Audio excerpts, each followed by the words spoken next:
saya melihat ada satu profil, foto profil, yang itu semuanya sama profilnya. Kalau nggak salah negara apa itu, Mosul, ada Mosul. Itu kemarin waktu paham-paham ISIS mulai berkembang. Dan ada yang satu tersebut, saya chat, dia perkenalan, dikenalkan, dikasih tahu apa kegiatan-kegiatan mereka. Dan timbullah omongan dari dia, mau nggak ikut sama kami, kata dia. Nah di situ mulai dari situ saya belum jawab. Dicekoki semua tentang bom bunuh diri, tentang ya. pembunuhan. Dikirimi video-video tersebut. Dan tibalah pemikiran. Pas orang tua tidur, saya ambil buku rekeningnya. Nah itu udah dapat nomor rekening. Dan tiba saat mau saya kirim ke orang tersebut, Facebook saya diblokir pemerintah. Karena postingan saya pada saat itu ya seperti itu juga. Tembak-tembak apa yang dikirimi dia posting. Sampai keluarga pun banyak yang marah. Dan pada saat itu saya sudah berpikiran, inilah jihad, inilah kita membela Islam. Gitu. Keluarga-keluarga marah. Nah setelah diblokir pemerintah itu, saya mulai berpikir, oh ini kayaknya perjalanan yang salah.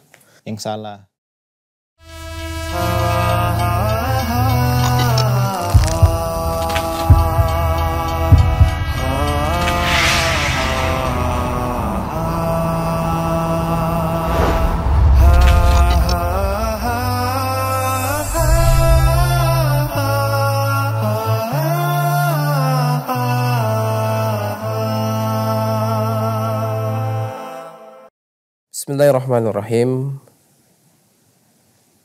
Sahabat Jalan Hidayah, alhamdulillah kali ini kita bersama Al Ustadz Latiful Ilham. Dan beliau alhamdulillah sekarang sudah memiliki ma'had online. Dan ini merupakan sarana bagi kita untuk belajar agama melalui online atau tidak bertatap muka langsung. Dan alhamdulillah beliau tentunya dengan mendirikan itu ingin menjadi orang yang lebih bermanfaat lagi. Namun di balik itu tentunya ada beberapa hal atau beberapa kisah perjuangan sehingga bisa menuju titik tersebut. Nah, langsung saja kita sapa terlebih dahulu tentunya, dan kita akan ngobrol bagaimana tentang mengenai kisah hijrah, kemudian sebelum hijrah, dan apa kira-kira tantangan setelah hijrah. Assalamualaikum. Waalaikumsalam warahmatullahi wabarakatuh. Masya Allah. Apa kabar nih? Alhamdulillah khair. Alhamdulillah khair. Masya Allah. Nyantai aja ya. Jadi alhamdulillah nih. Sekarang tadi kan udah diceritain sebelumnya, sekarang kan udah membina ma'had online. Itu gimana tuh belajarnya itu? Jadi sistem pembelajaran, jadi yang pertama nama ma'hadnya itu Darul Hadis Al-Latifiyah. Itu nama yang terbaru. Sebelum yang dahulu pertama di tahun-tahun pertama itu namanya Rukun, Rumah Al-Quran Online. Itu pertama. Nah di situ kemarin kami fokusnya mengajarkan tahfiz, tahsin, itu saja yang pertama. Di tahun-tahun pertama. Oke, nah kita di awal nggak mengupas itu dulu, nah kita mengupas perjalanan dulu nih. Tentunya kan banyak lika-liku ya yang dijalani sehingga kita, sekarang itu akhirnya bisa memberikan ilmu, bisa ngajar gitu ya. Karena kan ya setiap orang terlahir tanpa ilmu. Jadi kan ada proses belajar, atau mungkin ada proses hijrah atau lain macam lah gitu ya. Nah jadi ada halangan, ada macam lain sebagainya. Pernah terpikir sebelumnya bisa terjun sebagai orang yang apa ya, istilahnya penghulu atau ustadz gitu di bidang agama gitu? Ya, pertama berjalan ya tidak ada terpikir untuk menjadi pemateri atau membuat kajian-kajian di berbagai tempat. Itu tidak ada terpikir untuk membuat itu. Ya mungkin perjalanan yang pertama yang saya lalui itu beranjak dari SMA, itu kelas 3 SMA. Nah di kelas 3 SMA itu ya biasa anak-anak jahiliyah yang kadang sholat kadang tidak.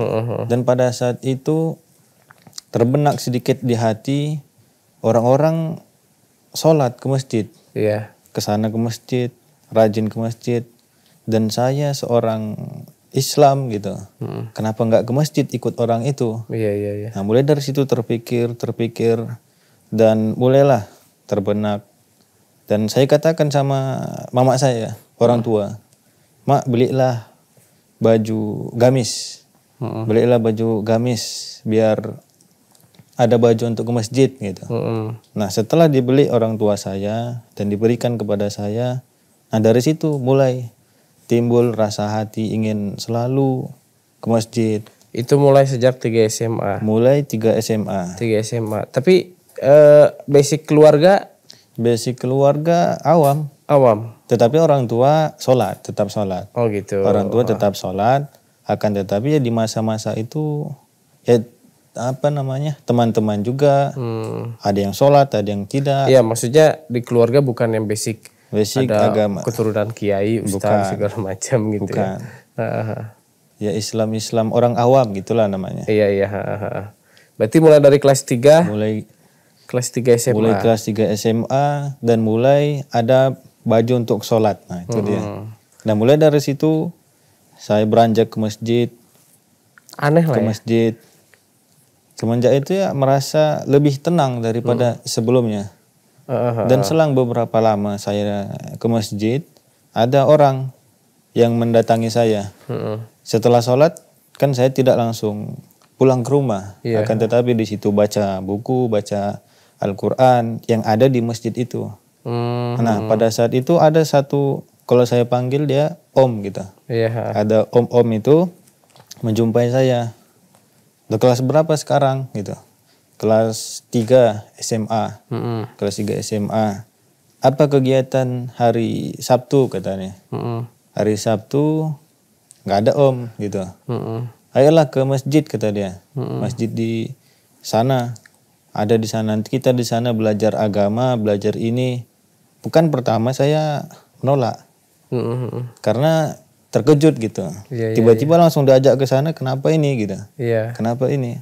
Pekan kedua diajak lagi. Saya pun menolak. Kenapa nggak bisa? Ada kerja kelompok om gitu. Dan pekan ketiga diajak lagi.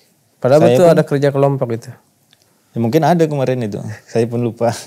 Ada, ya kebetulan ada kemarin. Pekan ketiga saya nggak tahu lagi mau alasan apa lagi. Ya udahlah om, insya Allah bisa. Tapi cuma 1 hari kan, anak katakan sama dia. Iya 1 hari. Nanti dijemput, pulang pun diantar sampai rumah. Nah dari situ saya terpikir semakin semangat untuk ikut. Nah dari situ mulailah belajar dan mulai ikut sama mereka di perjalanan mereka. Selang beberapa lama setelah dari itu, saya ada sebuah pertanyaan sama mereka. Pertanyaannya, saya lupa pertanyaannya apa. Dan pada saat itu saya tanya kepada mereka, om hukumnya ini apa gitu. Gak usah dulu ditanyakan tentang itu. Nantilah tunggu ini. Udah kemudian saya melakukan apa yang disuruhnya. Saya tanya lagi, om ini apa jawabannya yang kemarin? Nanti dulu lah ini atau ini. Terus dia undur-undur. Dan dari situ mulai anak agak canggung berada sama mereka. Mulai canggung. Dan setelah itu dulu zaman Facebook ya. Zamannya ngetren Facebook di zaman anak SMA dulu. Facebook. Dan di Facebook itu mulai saya masuk ke dalamnya, daftar Facebook, masuk ke dalamnya, chat sana sini. Nyari kan, gitu ya? Nyari. Cari teman. Kemudian saya melihat ada satu foto profil yang itu semuanya sama profilnya. kalau nggak salah negara apa itu, Mosul. Ada Mosul. Itu kemarin waktu paham-paham ISIS mulai berkembang. Nah saya penasaran sama profilnya itu. Kenapa sama semua? Iya. Dan postingan-postingannya tentang perang-perang semua. Mulailah saya chat salah satu orang, rame banyak lah saya chat. Dan sebagian yang balas, sebagian tidak. Dan ada yang satu tersebut, saya chat, dia perkenalan, dikenalkan, dikasih tahu apa kegiatan-kegiatan mereka. Dan timbullah omongan dari dia. Mau nggak ikut sama kami, kata dia.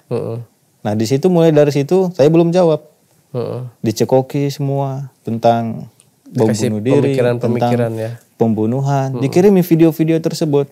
Dan pada saat itu saya kalau dibilang anak warnet gitulah. Dulu saya pemain game apa nama itu? Point Blank. Itu kan dulu main tembak-tembak, perang-perang gitu dulu. Nah itu dari situ kan jiwa-jiwa muda keluar. Kayaknya dari dunia maya pengen ke asli lah gitu ya. Bisa nggak ini saya megang shotgun asli gitu. Ada senjatanya, ada granatnya, bisa saya pegang langsung. Mungkin mulai dari situ pengen ngatakan yaudah saya ikut gitu. Nah pada saat itu sebelum ana ucapkan saya ikut, mereka tanya, cobalah kirim nomor rekening katanya. Saya bingung dan pada saat itu belum ada nomor rekening saya. Iya, itu masih SMA kan? Masih SMA. Yang ada orang tua saya. Dan nggak mungkin saya tiba-tiba bilang, Mak minta nomor rekening gitu ya. Ya pasti dia terkejut untuk apa ini. Nggak mungkin saya katakan ini ada uang mau dikasih orang. Nah kan nggak mungkin. Dia pun bakal nanya juga gitu ya. Nanya, dari mana duitnya ini?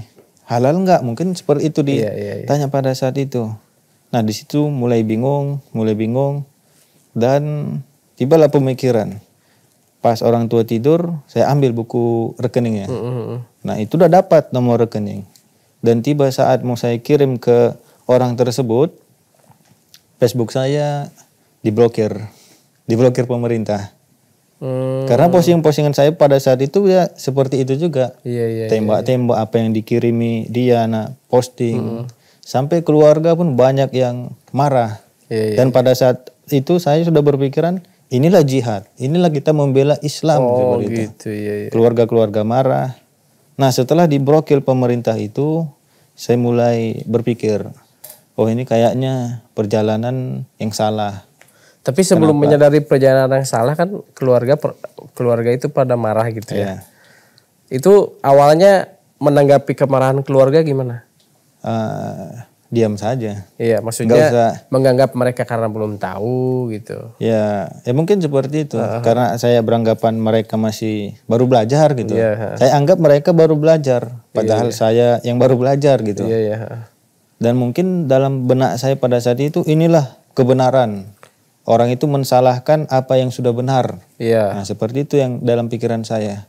Mulai saya share, keluarga marah dan mau transfer, mau kirim nomor rekening. Tiba-tiba Facebook diblokir. Nah mulailah di benak saya. Oh ini sepertinya jalan yang salah. Karena tertutup ya. Orang keluarga pada marah semua. Istilahnya jalannya nggak mulus gitu ya. Keluarga marah semua. Mencari nomor rekeningnya aja susah gitu. Ya udahlah mulai. Karena udah ditutup jalan tersebut sama pemerintah pada saat itu. Ya sudah saya stopkan sampai di situ. Kemudian cari perjalanan yang baru. Nah itu masih di tempat tahap yang awal tadi. Sama om yang ngajak masjid tadi. Ke tempat pertama berarti ke tempat yang itu. Itu di jalan pertama, masuk jalan kedua, berbarengan. Saya stop yang kedua, kembali yang ke satu. Nah kembali yang ke satu tersebut, saya tanya terus tentang itu gitu. Tapi saya lupa pertanyaannya apa itu. Tapi belum ada jawaban yang pasti gitu. Pokoknya tapi nanyanya tentang yang pemikiran ISIS tadi gitu. Bukan. Pemikiran ISIS sudah sebelumnya selesai. Itu ya. Nah, pertanyaan tentang yang di jalan yang pertama tadi. Saya tanya tentang itu tidak pernah ada jawaban yang pasti. Pasti ada disuruh ini dulu lah. Sudah dijalani nggak ada kepastian. Nah mulailah dari situ saya pernah bilang sama orang tua saya, Mak nanti kalau saya tamat SMA, saya nggak mau kuliah gitu. Nggak mau kuliah. mau kuliah tapi dia sistemnya pesantren gitu anak bilang sama orang tua. Dan kebetulan saat kelas 3 itu ada yang sosialisasi ke sekolah kami. Nama sekolah kami Man Sidikalang. Ada sosialisasi dari kampus Tai Asuna. Dan pada saat itu orang yang datang itu satu kampung gitu. Yang datang satu kampung orang Sidikalang gitu. Nah jadi sedikit lebih akrab lah sama dia. Dijelaskan semua tentang Tai Asuna ini. Mulai tergerak hati. Oh mungkin ini jalan yang baru gitu. Jalan yang baru. Nah di situ mulai saya daftar. Kami itu ada 9 orang. 9 orang yang daftar dari Sidikalang ke Tai Asuna. Dan yang jebol laki-laki cuman saya sendiri dan 2 orang akhwat perempuan. Alhamdulillah ya. Berarti itu awal perjalanan ketika sudah dari kelas 3 SMA banyak sekali lika-liku, akhirnya titik terangnya itu awalnya ada yang ngajak ke Tai Asuna. Alhamdulillah ya. Pada saat itu setelah ujian, setelah masuk. Setelah masuk di semester pertama itu kan fokus bahasa Arab semua. Iya. Fokus belajar bahasa Arab. Dan pada saat itu Ana belum ada basic bahasa Arab, belum ada. Kaifahalukum pun saya pun nggak ngerti apa itu gitu. Itu ya kan. Nah ketika masuk di kelas kepala ngeblank. Apa yang dibicarakan orang ini? Maksudnya teman-teman pun sudah ada yang paham gitu. Dosen pun berbicara bahasa Arab seluruhnya. Jadi seperti mengurungkan diri gitu. Malu gitu sama teman. Teman kok sudah bisa dosen yang ngomong bahasa Arab. Saya beberapa hari nggak bisa. Nah di situ sempat terpikir untuk keluar gitu. Untuk keluar, nggak mau lagi di situ gitu. Karena susah kali semua pelajarannya. Oke. Nah setelah itu tanya abang kelas, dinasehati. Mulailah kokoh lah dari situ. Mulai kokoh, belajar. Dan pada saat itu di semester 1 saya masih bergabung dengan yang perjalanan yang pertama tadi. Kelompok yang pertama tadi. Masih ada sangkut pautnya. Ketika pulang dari sini saya bergabung sama orang itu. Kumpul, ngobrol. Dan pernah suatu obrolan, kapan tamat dari situ katanya. Kapan tamat dari situ? Biar dibersihkan pemikiran dari situ kata dia. Kenapa ini gitu? Saya bertanya-tanya di situ gitu. Iya. Kenapa seperti ini? Obrolan orang ini gitu. Itu masih bergabung. Semester 2 masih bergabung. Akan tetapi sudah mulai menjauh. Karena orang itu pun sebagian sudah mulai menjauh. Dan pada terakhirnya mungkin titik puncaknya itu di semester 3. Kan di semester 3 mulai ada pelajaran syar'i, ada pelajaran usul fikih kemarin itu.